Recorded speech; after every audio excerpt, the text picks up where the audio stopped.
На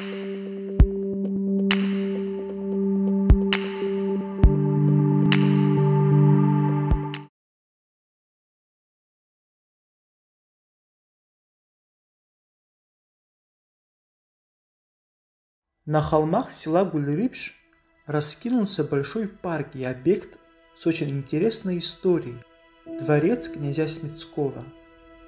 Он настолько огромен и грандиозен, что его можно сравнить с дворцами Санкт-Петербурга.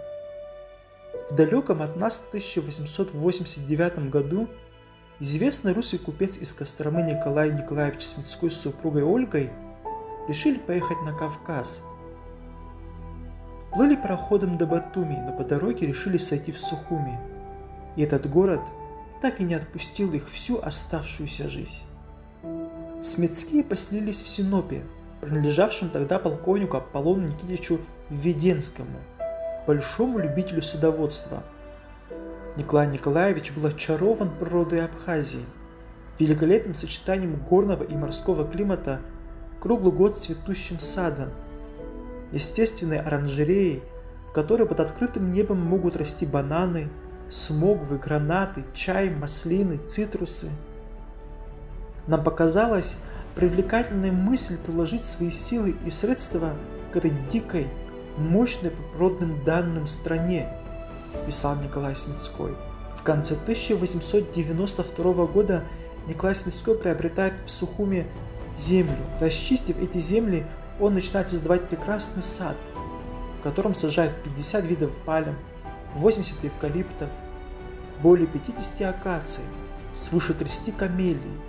Скоро парк Смитского прославился не только на весь Кавказ, но и на всю Европу.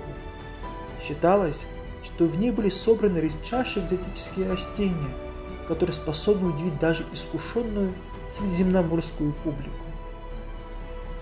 В 1895 году Николай Николаевич купил имение в Гулрипше. Здесь на площади в 75 гектаров он разбивает прекрасный субтропический парк, уникальный по красоте, с центральной аллеей из финиковых пальм. В 1898 и 1902 года Смитской построил санаторий Гулрипш. Трехэтажное здание с 4 корпусами было рассчитано на 110 мест, в советское время на 200. В санатории были все удобства.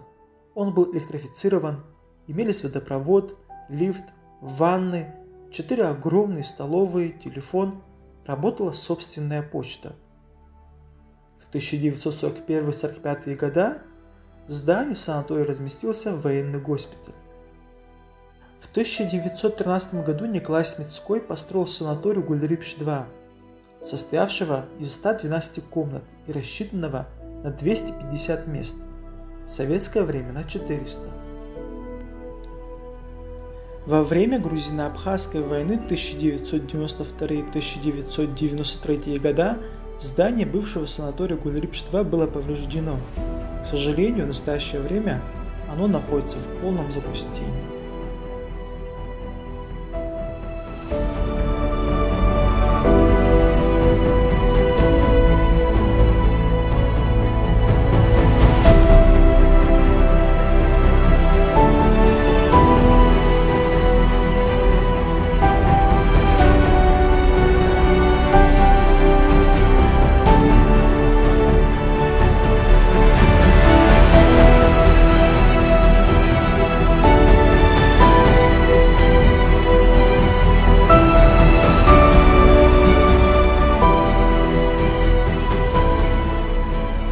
Как гласит народная молва, супруга Николая Николаевича Смитского была больна чахоткой, которая считалась в то время неизлечимой. Но ее муж не хотел покоряться судьбе. Услышав от одного из врачей странный совет: «Хотите, чтобы ваша жена выздоровела?